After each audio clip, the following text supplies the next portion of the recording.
आप सभी को मेरा प्यार भरा नमस्कार। आज की इस वीडियो में, आज की इस ऑनलाइन कक्षा के अंदर हम बात करेंगे सामाजिक विज्ञान विषय की। सामाजिक विज्ञान विषय में आज का हमारा टॉपिक है समकालीन भारत 2 कक्षा 10वीं भूगोल, यानी ज्योग्राफी आज का हमारा टॉपिक रहेगा। ज्योग्राफी कक्षा 10वीं भूगोल विषय के अंदर टोटल आपके 7 लेसन हैं। उसके अंदर हम पहला लेसन संसाधन एवं विकास पढ़ चुके हैं। उसके लेसन हमने अच्छे से पढ़ा था। संसाधन क्या होते हैं, किस प्रकार उनका विकास हम नियोजन कर सकते हैं, उनको संरक्षित कर सकते हैं, ये सारी बातें हमने इससे पिछले वाली वीडियो में की थी। आज का हमारा जो वीडियो है वो रहेगा कक्षा 10वीं का जो सेकंड लेसन है ज्योग्राफी का, उस पे रहेगा। और सेकंड लेसन का जो नाम है, शीर्षक है, वो आपके सामने है वन एवं वन्यजीव अभ्यारण्य, वन्यजीव संसाधन। तो सबसे पहले तो हमें टॉपिक के बारे में ही डिस्कस करनी चाहिए कि टॉपिक में होता क्या है, किस तरीके से इसका जो शीर्षक है वो रखा गया है और इसका अर्थ क्या है। तो वन के बारे में सारे जानते हैं, वन्य जीव संसाधन, तो इसके बारे में भी भली भांति आप परिचित हो, लेकिन फिर भी हमें इसके बारे में थोड़ी बहुत डिस्कस करनी चाहिए। तो इसका जो इंट्रोडक्शन है लेसन का, उसी से हम इसकी शुरुआत करते हैं। इस ग्रह पर, यानी जहाँ पर हम जीव जंतु मनुष्य रहते हैं, यानी पृथ्वी की बात कर रहा है, हम सूक्ष्म जीवाणुओं और बैक्टीरिया जोंक से लेकर, यानी कहने का मतलब इसका यही है लेखक का कि इसमें हम हर एक जीव को लेते हैं जो छोटे से छोटा है, चाहे दिखने में है, चाहे आकार में है, और हर एक बड़े से बड़ा इस धरती पर जीव है, पौधा है जो इस धरती पर है। बैक्टीरिया जोंक से लेकर वट वृक्ष, हाथी, ब्लू व्हेल तक करोड़ों दूसरे जीवधारियों के साथ रहते हैं। यानी मनुष्य इस धरती पर, इस ग्रह पर अनेक प्रकार के जीवधारियों के संपर्क में आता है और उनके साथ जीवन यापन करता है। यह पूरा आवासीय स्थल जिस पर हम रहते हैं, आवासीय का मतलब जिस जहाँ पे आवास है, रहने का स्थान है, जहाँ पे मनुष्य जीवित रहता है, अत्यधिक जैव विविधता से भरा हुआ है। यानी विभिन्न प्रकार के जीव जंतु, पेड़ पौधे, वनस्पतियाँ, वन, जीव जंतु इत्यादि इस धरती पर है। मानव और दूसरे जीवधारी एक जटिल पारिस्थितिकी तंत्र का निर्माण करते हैं। जटिल का मतलब होता है गहरा, बुना हुआ, जिसका हम मात्र एक हिस्सा है, यानी मनुष्य उसका एक केवल मात्र हिस्सा है इस जटिल जीव तंत्र का, इस जीव पारिस्थितिकी तंत्र का, जिसका हम मात्र एक हिस्सा है और अपने अस्तित्व के लिए इसके विभिन्न तत्वों पर निर्भर करते हैं। उदाहरण दिया, वायु जिसमें हम सांस लेते हैं, जल जिसे हम पीते हैं, और मृदा जो अनाज पैदा करती है, जिसके बिना हम जीवित नहीं रह सकते। पौधे, पशु और सूक्ष्म जीव इसका पुनः सृजन करते हैं। सृजन का मतलब निर्माण करना, एक प्रकार से नई चीज पैदा करना, फिर से उसको जीवित कर देना, सृजन करना, निर्माण करना। वन पारिस्थितिकी तंत्र में, पारिस्थितिकी तंत्र का मतलब हम जहाँ पे रहते हैं, जीव जंतु, पेड़ पौधे, वन, जीव जंतु, वो एक प्रकार का जो ढांचा है, जो तंत्र है, वो इसको, यानी प्रकृति में जो जीव जंतु क्रियाकलाप करते हैं, जलमंडल, स्थलमंडल, वायुमंडल, जीवमंडल, इस सारे का सारा जो प्रक्रिया है, तंत्र है, इसी को पारिस्थितिकी कहा गया है, जिसके अंदर सब प्रकार की जो एक्टिविटी है, क्रियाकलाप है, वो शामिल होते हैं। वन पारिस्थितिकी तंत्र में महत्वपूर्ण भूमिका निभाते हैं क्योंकि ये प्राथमिक उत्पादक हैं और जिन पर दूसरे जीव निर्भर रहते हैं। अब कहने का मतलब यही है कि ये जो एक प्रकार का जो तंत्र है प्रकृति का, इसमें सभी प्रकार के जीव जंतु, जीवधारी, मनुष्य श्वसन क्रिया करते हैं। इसमें सारी की सारी जो क्रियाएं हैं एक दूसरे पे डिपेंड करते हैं, यानी एक प्रकार का चक्र बना हुआ है। आगे के हिस्से में बात करते हैं हम भारत में वनस्पति और प्राणी जात, यानी वनस्पति कैसी है और किस प्रकार के जीवधारी हैं, प्राणी हैं, वो इस धरती पर, इस संसार में और भारतीय धरती पर निवास करते हैं। यदि आप आसपास नज़र दौड़ाते हैं तो आप पाएंगे कि कुछ ऐसे प्राणी और पौधे हैं जो आपके क्षेत्र में ही पाए जाते हैं। वास्तव में भारत जैव विविधता के संदर्भ में विश्व के सबसे समृद्ध देशों में से एक है। यहाँ विश्व की सारी जीव प्रजातियों की लगभग 8% संख्या पाई जाती है, यानी लगभग 16 लाख जीवधारी या जीव प्रकार विविधता में शामिल है। भारत में इस प्रकार की प्रजातियां वो पाई जाती हैं। तो ये सारी की सारी प्रजातियां हैं, वो इसमें कई प्रकार की हम चीज़ों को शामिल करेंगे, जिसमें कुछ एक प्रजातियां ऐसी हैं जो बहुत ज़्यादा मात्रा में हैं, कुछ एक प्रजातियां ऐसी हैं जो विलुप्त हो गई हैं, यानी उनका अस्तित्व ही समाप्त हो गया है। कुछ प्रजातियां ऐसी हैं जो बहुत आसानी से मिल जाती है लेकिन थोड़ी मेहनत के बाद मिलती है, जिसको सुभेद्य कहा जाता है। इसके बाद दुर्लभ प्रजातियां में जिनका थोड़ा बहुत अस्तित्व बचा है, जिनको संरक्षण की आवश्यकता है, जिनको बचाने की आवश्यकता है, जिनकी बहुत ही कम संख्या में है। तो इस प्रकार की जो जीवधारियों की संख्या है या प्राणी जात की संख्या है वो हमारे लिए एक प्रकार की समस्या है। इस प्रकृति के लिए, इस पारिस्थितिकी के लिए, इस जीवन चक्र के लिए जरूरी है। तो इन सब के बारे में हम अध्ययन करेंगे। एक इसके बारे में देखो, थोड़ा सा आंकड़ा है हमारे पास। कुछ अनुमान यह कहते हैं, अनुमान का मतलब सर्वे जब किया जाता है, इसके बारे में तथ्य आंकड़े इकट्ठे किए जाते हैं, तो यह बात निकल के आती है कि भारत में 10% वनस्पति जात और 20% स्तनधारियों को लुप्त होने का खतरा है। यानी 10% वन, यानी वनों की जो प्रजातियां हैं, पेड़ पौधों की, वनस्पतियों की, वो गायब हो सकती है या गायब होने के कगार पे है, और 20% स्तनधारियों को लुप्त होने का खतरा है, यानी वो भविष्य में हमें देखने को नहीं मिलेंगे। इस प्रकार की आशंका जाहिर की गई है। लुप्त होने के कगार पे इनमें चीता, यानी कुछ प्रजातियां जो गायब होने के कगार पे जो 20% में आती हैं, उनमें कौन कौन सी हैं? जैसे चीता है, गुलाबी सिर वाली बतख है, पहाड़ी कोयल है, जंगली चीटीदार उल्लू है, मधुका इनसिग्निस है, जो महुआ की जंगली किस्म है एक प्रकार की, हुबर्डिया हेप्टान्योरन घास की प्रजाति है। ये इस प्रकार के प्रजातियां हैं वनस्पति जात और प्राणी जात की जो लुप्त होने के कगार पे है। तो धीरे धीरे इस प्रकार की प्रजातियों का जो अस्तित्व है समाप्त हो जाएगा और एक दिन हमें इनकी जो प्रजाति है वो विलुप्त मिलेगी। अब लुप्त होने वाले वन है वो कौन कौन से हैं? ये एक प्रकार के लिए आपके आंकड़ा है, छोटे क्वेश्चन इसमें से आ सकते हैं।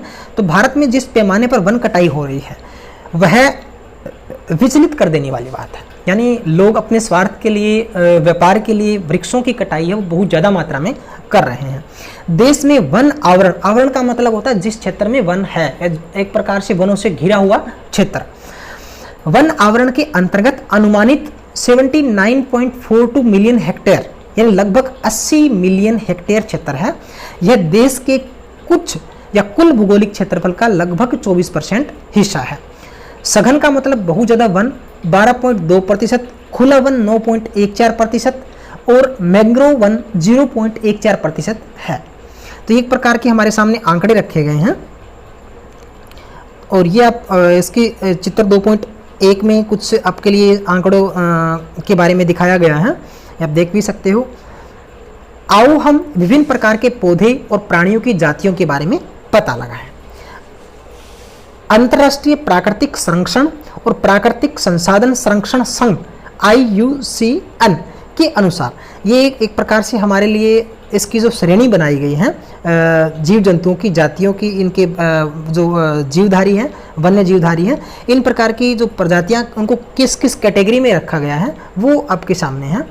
सामान्य जातियां इसमें से हैं और संकटग्रस्त जातियां। तो सामान्य जाति कौन सी है? वे जातियां हैं जिनकी संख्या जीवित रहने के लिए सामान्य मानी जाती है, जैसे पशु हैं, शाल के वृक्ष हैं, चीड़ हैं, कृंतक यानी रोडेंट्स हैं। ये प्रकार के जो सामान्य इनको जातियों में लिया गया है, कैटेगरी में एक नॉर्मल कैटेगरी इनकी बनाई गई है, जिनकी संख्या जीवित रहने के लिए सामान्य मानी जाती है। इनको लंबे समय तक हम एक प्रकार से देख सकते हैं या हमारे इर्द गिर्द दाएं बाएं हमारे आसपास ये पाए जाते हैं। संकटग्रस्त जातियाँ यानी जिनका जीवन संकट में है, वो कौन कौन सी हैं? जिनकी लुप्त होने का खतरा है। संकट का मतलब यही है जिनका जीवन, जैसे कोई पशु है, जैसे पीछे जिक्र किया गया था चीते का, तो वो एक प्रकार से संकटग्रस्त जाति हो सकती है। यानी ऐसा अनुमान लगाया जाता है कि कुछ एक जातियां हैं जो विलुप्त होने के, विलुप्त का मतलब गायब होना, धीरे धीरे जैसे टाइम आएगा वो जातियां समाप्त हो जाएगी। इसके पीछे कारण भी हम पढ़ेंगे आगे क्यों गायब हो रही है ये चीज़ें। जिन विषम परिस्थितियों के कारण इनकी संख्या कम हुई है, यदि वे जारी रहती हैं तो इन जातियों का जीवित रहना कठिन है। यानी जिस कारण से इनकी जाति विलुप्त हो रही है, ये गायब हो रहे हैं, इनका अस्तित्व समाप्त हो रहा है, अगर ऐसा ही रहा तो ये भविष्य में हमें देखने को नहीं मिलेंगे। जैसे काला हिरण है, मगरमच्छ, भारतीय जंगली गधा, गेंडा, शेर पूंछ वाला बंदर, संगाई, मणिपुरी जो हिरण है वो, ये इस प्रकार की जातियों के उदाहरण जो संकटग्रस्त प्रजातियां हैं, धीरे धीरे लुप्त हो सकती है। आगे सुभेद्य जातियां। सुभेद्य का मतलब जिसको आसानी से, जिसका पता लगाया जा सके, संकटग्रस्त भी नहीं है और सामान्य जाति भी नहीं है। ये वे जातियां हैं जिनकी संख्या लगातार घट रही है। अभी तक मिल रही है लेकिन भविष्य में इनकी संख्या है वो इस हिसाब से घट रही है कि धीरे धीरे इनको भेदना भी मुश्किल हो जाएगा। जैसे नीली भेड़ है, एशियाई हाथी है, गंगा नदी के डॉल्फिन है, इस प्रकार की जातियों के उदाहरण है जो सुभेद्य जातियों में काउंट की जाती हैं।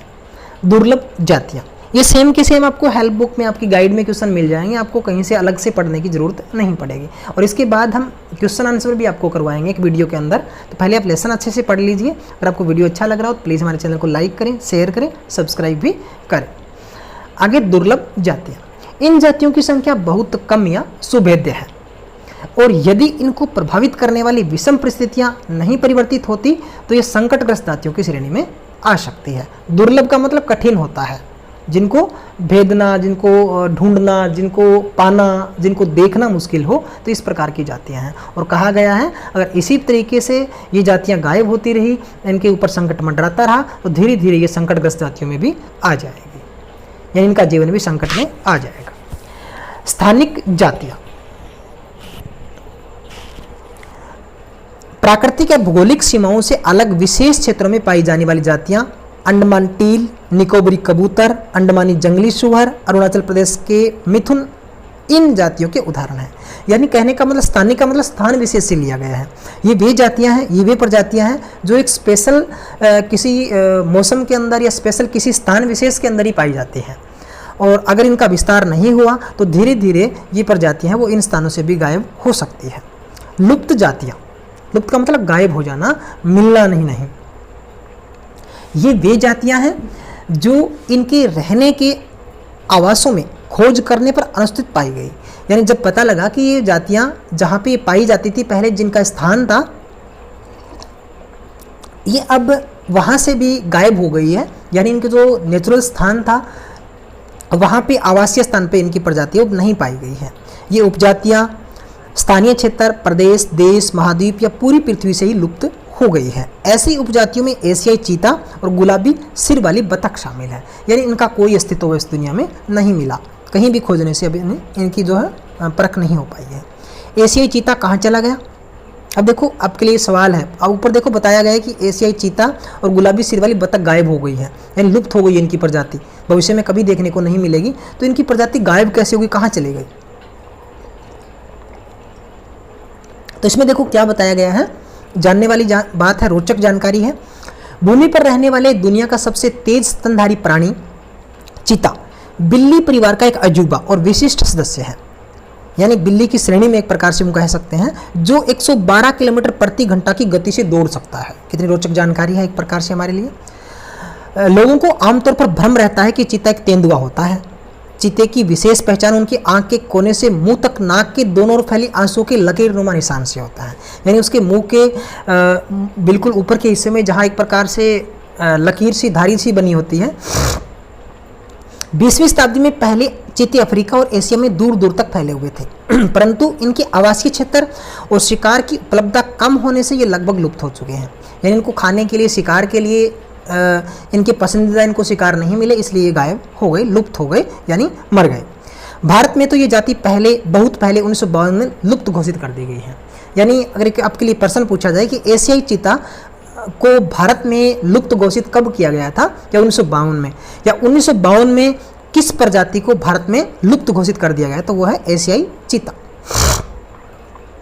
वे प्रतिकूल कारक, प्रतिकूल का मतलब विपरीत कारक, प्रभावित करने वाले कारक, जिनसे वनस्पति जात और प्राणी जात का ऐसा भयानक ह्रास हुआ।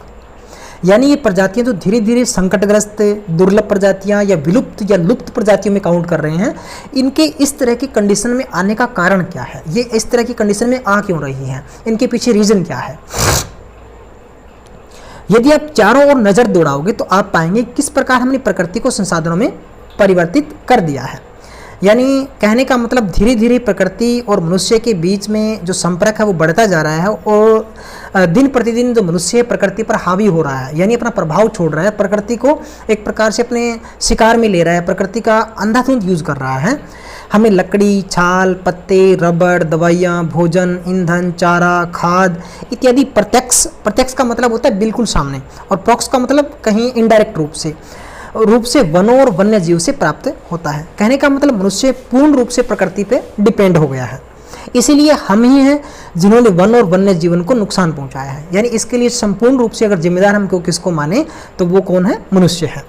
भारत में वनों को सबसे बड़ा नुकसान उपनिवेशन काल में रेल लाइन, कृषि, व्यवसाय, वाणिज्य, वानिकी और खनन क्रियाओं में वृद्धि से हुआ था। कहने का मतलब जब भारत, उपनिवेश काल का मतलब है जब भारत पर दूसरे शासकों का, दूसरे देशों के राजाओं का, दूसरे व्यक्तियों के दूसरी सत्ता का अधिकार था, उन्होंने भारत पर अधिकार कर रखा था, तब उन्होंने अपने व्यापार के लिए इस प्रकार की चीज़ों को बढ़ावा दिया और फिर धीरे धीरे ये व्यापार है वो बढ़ता गया और लोग इसके आदी हो गए थे।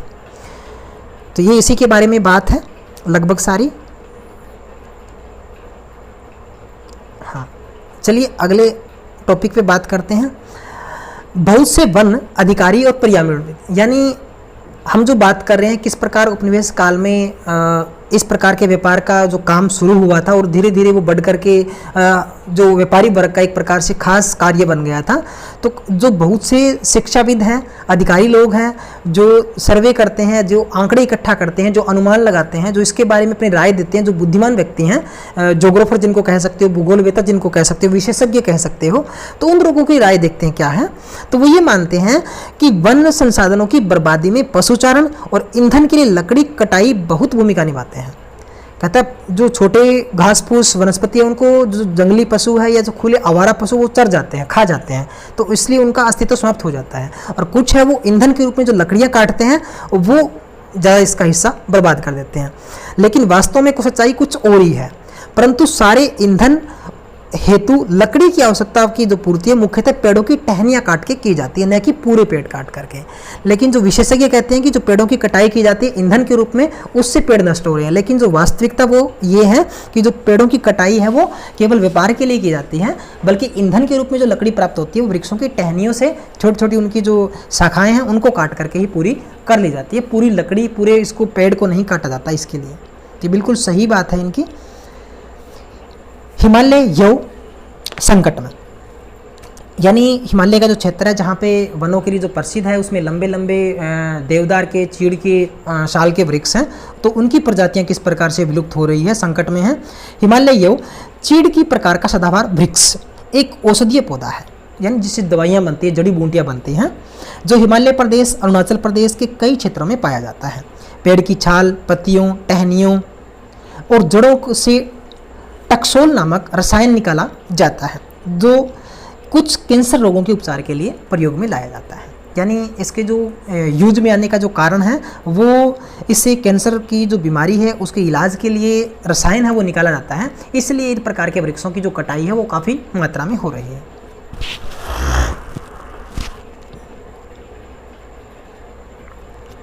भारत में जैव विविधता को कम करने वाले कारकों में, यानी ऐसे कौन से कारक है जो जैव विविधता को कम करते हैं। जैव विविधता का मतलब जीवों में विभिन्नता, कहीं तो इसकी प्रजाति पाई जाती है, कहीं नहीं पाई जाती, कहीं इसमें बहुत ज़्यादा कमी है, कहीं बिल्कुल ही समाप्त हो गई है।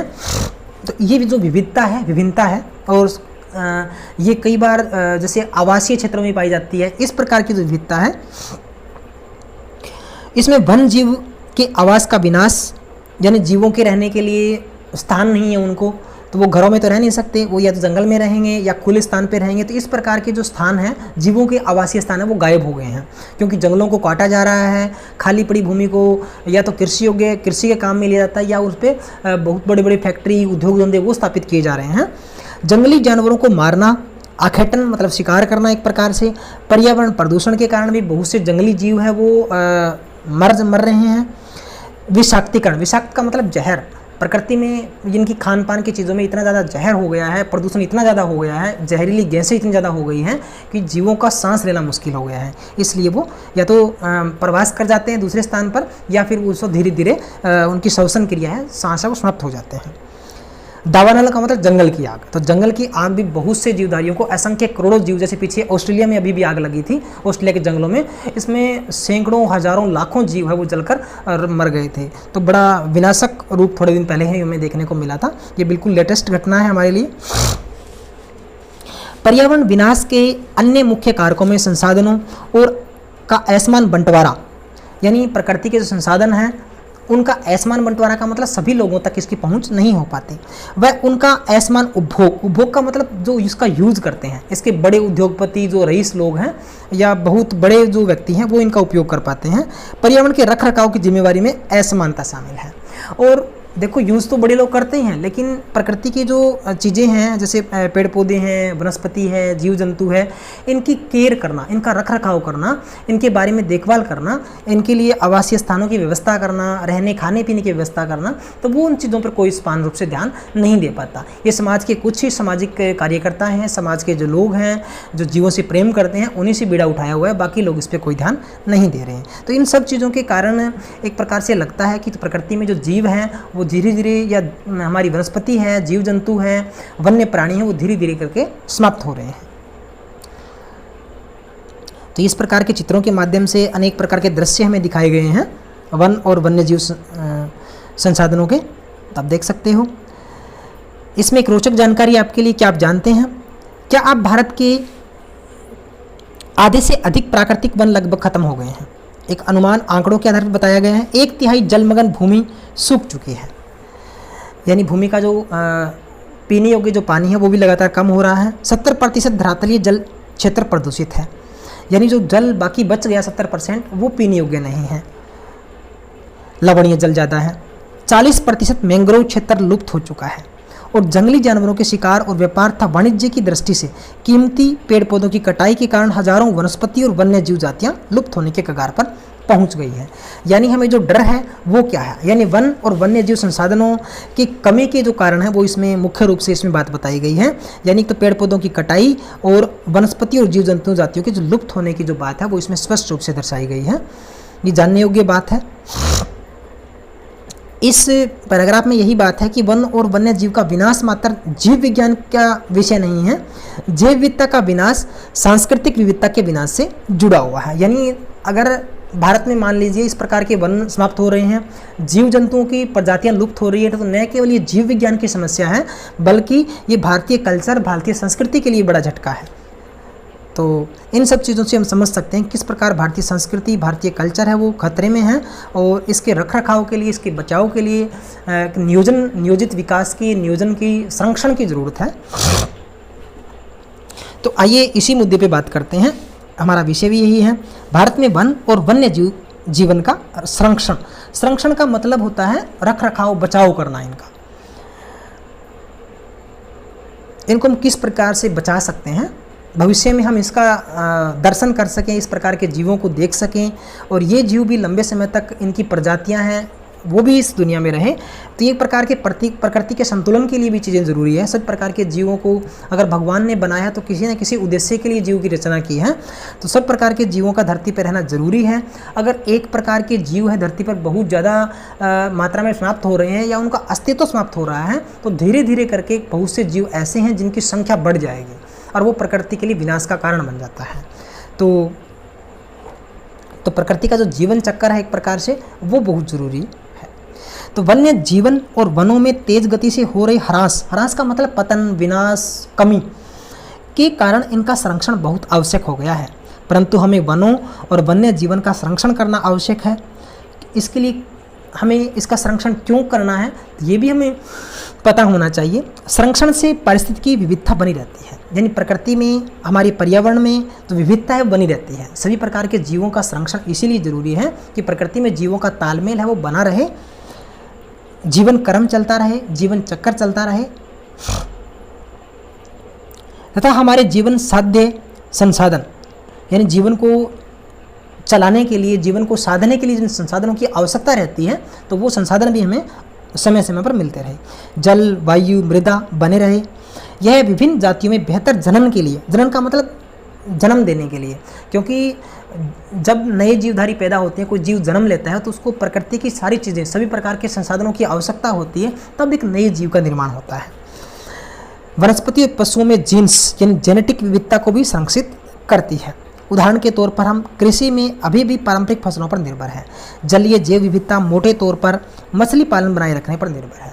यानी जो प्रकृति ने हमें एक प्रकार से शक्ति दी है, हम उसका सही से प्रयोग नहीं कर पा रहे हैं। एक ही प्रकार की जो क्रियाकलाप वो लगातार मनुष्य करता जा रहा है और उन्हीं पे वो डिपेंड है। अब इन चीज़ों के बचाव के लिए, इन प्रकार के जीव जंतुओं, प्रकृति की इस प्रकार की चीज़ों के संरक्षण के लिए क्या योजनाएं बनाई गई है, किस प्रकार की जो विधियां हैं वो हमारे पास आई हैं, तो इनके ऊपर भी हम चर्चा करते हैं। अब देखिए 1960 और 70 के दशक के दौरान पर्यावरण संरक्षकों ने, यानी पर्यावरण को जानने वाले, इनकी रक्षा करने वाले विशेषज्ञ जो लोग हैं, ने राष्ट्रीय वन जीवन सुरक्षा कार्यक्रम की पुरजोर मांग की है। यानी वन्य जीवन को बचाया जाए, इनकी सुरक्षा की जाए, इसके लिए बहुत ज़्यादा कड़े शब्दों में एक विशेष रूप से इन्होंने डिमांड रखी है। भारतीय वन जीवन यानी रक्षण अधिनियम 1972 में लागू किया गया था। ये इंपॉर्टेंट पर्सन आप लोगों के लिए बहुत बार पेपर में आया हुआ है। भारतीय वन जीवन अधिनियम कब लागू हुआ था? तो 1972 में। इसको रक्षण संरक्षण कह सकते हो, भारतीय संरक्षण अधिनियम भी कह सकते हो, भारतीय रक्षण अधिनियम भी कह सकते हो, भारतीय जीव संरक्षण अधिनियम भी कह सकते हो। ठीक है, तो 1972 में ये लागू हुआ था और इसमें जीवों के आवासीय जो स्थान हैं उनको बचाने के लिए, जीवों की सुरक्षा के लिए काफ़ी ज़्यादा प्रयास किए गए थे। इस कार्यक्रम के तहत बची हुई संकटग्रस्त जातियों के बचाव पर, शिकार प्रतिबंधन पर, यानी शिकार पर बैन लगा देना, शिकार नहीं करने की जो बात उठाई थी, वन्य जीव आवासों का कानूनी संरक्षण, उनको कानूनी रूप से उनके संरक्षण के लिए एक कानून बनाया जाए कि जीवों की रक्षा करनी चाहिए। अगर कोई व्यक्ति जीवों को नुकसान पहुंचाएगा तो वो कानून प्रतिबंध है, उसको सजा मिलेगी। तथा जंगली जीवों के व्यापार पर रोक लगाना, यानी व्यापार के उद्देश्य से इस प्रकार के जीवों का शिकार न हो। तत्पश्चात केंद्रीय सरकार व कई राज्य सरकारों ने राष्ट्रीय उद्यान, यानी जो राष्ट्रीय उद्यान का मतलब यहाँ जीवों के रख रखाव के लिए जो जीव केंद्र, प्रजनन केंद्र जो बनाए गए हैं, और वन्य जीव पशु विहार स्थापित किए जाएं, जिसके आधार पर हम पशुओं की सुरक्षा कर सकें। अब जो इस प्रकार के प्राणियों की सुरक्षा के लिए जो चीज़ें बनाई गई है, जो संरक्षण अधिनियम, जो विहार बनाए गए हैं, उनमें है प्राणियों में बाघ है, एक सींग वाला गेंडा है, कश्मीरी हिरण है, इसके अलावा जो हंगुल है, 3 प्रकार के मगरमच्छों की यहाँ पे बात की गई है, स्वच्छ जल मगरमच्छ है, लवणीय जल मगरमच्छ है, घड़ियाल इत्यादि का जिक्र किया गया है। तो ये जीव हैं, जो जीवों की जो प्रजाति है वो इसमें आती है। तो इस प्रकार के जो जीव हैं वो कुछ समय पहले भारतीय जो हाथी है, काला हिरण है, भारतीय गोंडवाना, हिम तेंदुआ आदि के शिकार और व्यापार पर संपूर्ण और आंशिक प्रतिबंध, कानूनी रक्षण दिया गया है। यानी इस प्रकार के जीवों का शिकार करने पर पूर्णतः बैन लगा दिया गया था, कहीं कहीं पर आंशिक बैन, यानी कुछ बाउंडेशन के हिसाब से इस पर बैन लगाया था। आगे है बाघ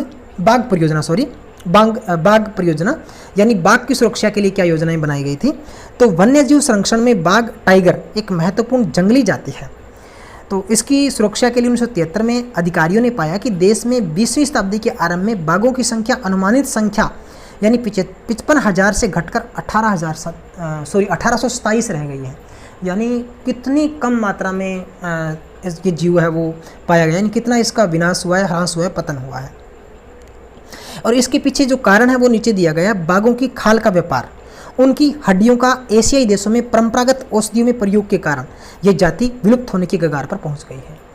यानी औषधि के रूप में इनकी जो हड्डियों, उनकी खाल का जो प्रयोग किया जाता है, तो वो इनके विनाश का, इनके इस प्रकार की स्थिति के लिए जो लुप्त होने की स्थिति है वो आई है, वो इसके कारण आई है। आगे प्रोजेक्ट टाइगर वो चलाया गया था। तो विश्व की बेहतरीन वन्य जीव परियोजनाओं में से एक है। इनकी शुरुआत 1973 में हुई थी। तो प्रोजेक्ट टाइगर की जो स्थापना है वो कब हुई थी, यह शुरुआत कब हुई थी? 1973 में। बाघ संरक्षण मात्र एक संकटग्रस्त जाति को बचाने का प्रयास नहीं है, अपितु इसका उद्देश्य बहुत बड़े आकार के जीव या जीव जाति को भी बचाना है। उत्तराखंड में कार्बोनेट राष्ट्रीय उद्यान है। ये अनेक प्रकार के उद्यान है, कहाँ पर है और इसका उद्देश्य क्या है, ये बात है इसमें। तो उत्तराखंड का मतलब इसमें कार्बेट राष्ट्रीय उद्यान है। पश्चिम बंगाल में सुंदरवन राष्ट्रीय उद्यान है। मध्य प्रदेश में बांधवगढ़ राष्ट्रीय उद्यान है। राजस्थान में सरिस्का वन्य जीव पशु विहार है। असम में मानस बाघ रिजर्व केंद्र है। केरल में पेरियार बाघ रिजर्व। भारत में बाघ संरक्षण परियोजनाओं के उदाहरण है। तो इस प्रकार के जीव संरक्षण के लिए पशु विहार राष्ट्रीय उद्यानों की स्थापना की गई है। आगे इसमें है वन और वन्य जीव संसाधनों के प्रकार और वितरण, यानी किस प्रकार के जो जीवों के लिए क्षेत्र बनाए गए हैं और जीव संसाधनों के प्रकार कौन कौन से हैं, उनका वितरण किस प्रकार से किया गया है। तो इसमें निम्नलिखित इसको वर्गों में बांटा गया है। पहला है आरक्षित वन। तो आरक्षित वन कौन से होते हैं, पहले तो हमें ये जानना जरूरी है। तो देश में आधे से अधिक वन क्षेत्र आरक्षित वन घोषित किए गए हैं। आरक्षित का मतलब जिनको रिजर्वेशन कह सकते हैं एक प्रकार से, कोटा कह सकते हो, रिजर्वेशन नाम आरक्षण जिसको आप कहते हो, तो वही यहाँ पे वनों के लिए बात की गई है। जहाँ तक वन और वन्य प्राणियों के संरक्षण की बात है, आरक्षित वनों को सर्वाधिक मूल्य माना जाता है। यानी एक प्रकार की उनको रिजर्व कैटेगरी में डाल दिया गया है, या जिनकी संख्या कम होती है एक प्रकार से, जैसे आरक्षण मिलता है वैसे ही इन वन को आरक्षित वन कहा गया है। आगे दूसरा है रक्षित वन।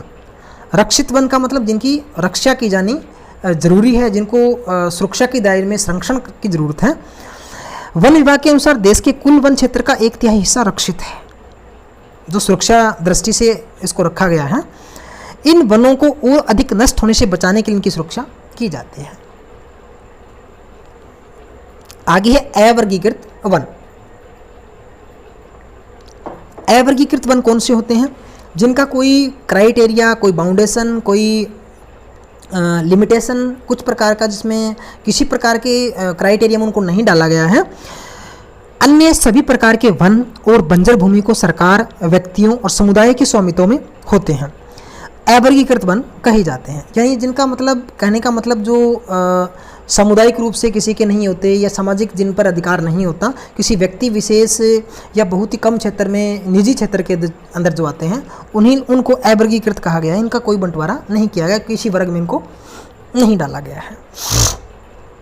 आरक्षित और रक्षित वन ऐसे स्थायी वन होते हैं जिनका रखरखाव इमारती लकड़ी और अन्य वन पदार्थों और उनके बचाव के लिए किया जाता है। यानी इनका जो आरक्षित और रक्षित वन, इनको क्यों कहा गया है, इनका बचाव क्यों किया जाता है, इनको उपयोग इतना ज़रूरी है, इनका यूज़ इतना ज़रूरी है, यानी इसके महत्व ही बहुत ज़रूरी है कि इनको बचा के रखना, इसका रक्षण करना, इसको संरक्षित रखना, इसका संरक्षण करना, नियोजन करना एक प्रकार के ज़रूरी हो जाता है। कुल वन क्षेत्र का भी 75% भाग है स्थायी वन। इसके अतिरिक्त जम्मू कश्मीर, आंध्र प्रदेश, उत्तराखंड, केरल, तमिलनाडु, पश्चिम बंगाल, महाराष्ट्र में भी कुल वनों का एक बड़ा अनुपात आरक्षित वनों का है। तो इस प्रकार जो आरक्षित वन है वो है। समुदाय और वन संरक्षण, ये सबसे इम्पोर्टेंट बात इस लेसन की जो हमें मिलती है, तो वो यही है कि जो इसमें हम बात अब तक कर रहे हैं, इसमें केवल अब तक उन्हीं लोगों की बात हुई है जो कानूनी रूप से या स्पेशल, जिनकी एक प्रकार से हम ड्यूटी कह सकते हैं, वो लोग या सरकार इसके लिए जिम्मेवार मानी गई है कि सरकार वनों की रक्षा करे, वन्य जीव जंतुओं की सुरक्षा करे। लेकिन हमारी दृष्टि से मैं मानता हूँ कि अकेले ये किसी व्यक्ति विशेष का काम नहीं है, या कोई एक स्पेशल व्यक्ति या स्पेशल संस्था इसके लिए जिम्मेवार नहीं है, न कोई स्पेशल इसके लिए सरकार जिम्मेवार है, बल्कि इसमें समुदाय का सबसे बड़ा जो योगदान है वो होना चाहिए। यानी वन और वन्य जीव संसाधनों के संरक्षण के लिए अगर सबसे ज़्यादा ज़रूरत है तो वो समुदाय की है, सभी लोगों की है, क्योंकि संसाधन सबके लिए होते हैं, न कि किसी व्यक्ति विशेष या सरकार के होते हैं। वन संरक्षण की नीतियाँ हमारे देश में कोई नई बात नहीं है, यानी समय समय पर सरकार अपनी तरफ से हर संभव कोशिश, परियोजनाएं, योजनाएं चलाती रहती है, अनेक प्रोजेक्ट लेकर आती रहती है। हम आमतौर पर इस बात से अनजान हैं कि वन हमारे देश में कुछ मानव प्रजातियों के आवास में है। भारत के कुछ क्षेत्रों में जो स्थानीय समुदाय सरकारी अधिकारियों के साथ मिलकर अपने आवास स्थलों के संरक्षण में जुटे हैं, यानी बहुत सी ऐसी निजी संस्थाएं भी हैं, सामुदायिक संस्थाएं भी हैं, और खुद प्रॉपर कई बार सामाजिक कार्यकर्ता भी इस काम में सरकारी अधिकारियों के साथ, संस्थाओं के साथ मिलकर काम करते हैं, क्योंकि इसी से ही दीर्घकाल में उनकी आवश्यकताओं की पूर्ति हो सकती है। और ये वो लोग हैं जो ये सोचते हैं, ये जानते हैं, ये समझते हैं कि भविष्य में अगर हमें वन या वन्य जीव संसाधनों की आवश्यकता है तो हमें इनका संरक्षण करना होगा, इनका बचाव करना होगा। सरिस्का बाघ रिजर्व में राजस्थान के गाँवों के लोग वन्य जीव संरक्षण अधिनियम के तहत वहाँ से खनन कार्य बंद करवाने के लिए संघर्षरत हैं, यानी खनन कार्य रोकने के लिए पूरे गांव के लोगों ने बीड़ा उठाया हुआ है। कई क्षेत्रों में तो लोग स्वयं वन्य जीव आवासों की रक्षा कर रहे हैं और सरकार की ओर से हस्तक्षेप भी स्वीकार नहीं कर रहे हैं। सरकार के अलवर जिले में 5 गांवों ने लोगों ने 1200 हेक्टेयर भूमि भैरवदेव डाको सेंचुरी घोषित कर दी गई है, जिनके अपने आप ही नियम कानून हैं जो शिकार वर्जित करते हैं तथा भारी लोगों की घुसपैठ से वहाँ के लोगों को, इससे लोग उनको बचाते हैं, वन्य जीवन को बचाते हैं। इस प्रकार एक समुदाय है वो किस प्रकार से भूमिका निभाता है आप अच्छे तरीके से देख सकते हो। आगे हम बात करते हैं एक अलग आंदोलन की जो समाज में काफ़ी लोगों के लिए जागृति का काम करता है। हिमालय में प्रसिद्ध चिपको आंदोलन कई क्षेत्रों में वन कटाई रोकने से भी कामयाब नहीं रहा, अपितु यह भी दिखाया गया है कि स्थानीय पौधों की जातियों को प्रयोग करके सामुदायिक वनीकरण अभियान को सफल बनाया जा सकता है। कि न केवल एक प्रकार से वो अभियान कामयाब रहता है, बल्कि उन प्रकार की जो प्रजातियां हैं, स्थानीय प्रजातियां हैं, उसको भी बचाया जा सकता है। और एक सामुदायिक वनीकरण अभियान, समुदाय का अभियान बन करके सामने आता है। एक प्रकार से नई एनर्जी लोगों से जोड़ता है। इसके लिए टिहरी में किसानों का बीज बचाओ आंदोलन, नवदान्य ने दिखाया है कि रासायनिक उर्वरकों के प्रयोग के बिना भी विविध फसल उत्पादन द्वारा आर्थिक रूप से व्यवहार्य कृषि उत्पादन संभव है। यानी एक प्रकार से नई तरीके से जो खेती की जाती है, बिना उर्वरक, बिना खाद, बिना बीज के, यानी इसमें किसी प्रकार का जो खर्चा वो नहीं, प्राकृतिक नेचुरल रूप से जो कृषि की जाती है, उसका नमूना यहाँ पे लोगों ने पेश किया है। तो इस प्रकार से हम कह सकते हैं कि भारत में पर्यावरण के विनाश और पुनर्निर्माण की क्रियाशीलताओं से सीख मिलती है कि स्थानीय समुदायों को हर जगह प्राकृतिक संसाधन प्रबंधन में शामिल करना चाहिए, परंतु स्थानीय समुदायों को फैसला लेने की प्रक्रिया में मुख्य भूमिका में आने में अभी देर है। अतः वही विकास क्रियाएं मान्य होनी चाहिए जो जनमानस पर केंद्रित हो, पर्यावरण हितैषी हो और आर्थिक रूप से प्रतिफलित हो। कहने का भाव सीधे स्पष्ट रूप से यही है कि हमें मिलकर प्रयास करना है, संसाधनों का रक्षण करना है, बचाव करना है, ज़रूरत के हिसाब से संसाधनों का प्रयोग करना है, और एक समुदाय के हिसाब से एक समाज का अभिन्न हिस्सा होने के अनुसार हमारा दायित्व बनता है कि हम इस प्रकार के संसाधनों की रक्षा करें और उनको विनाश होने से बचाएं। एक हमारे लिए एक बहुत ही सुंदर विचार है गौतम बुद्ध जी का। इसको पढ़ करके हमें बिल्कुल एहसास होगा कितने महान व्यक्ति हैं वो। पेड़ एक विशेष असीमित दयालु और उदारपूर्ण जीवधारी है।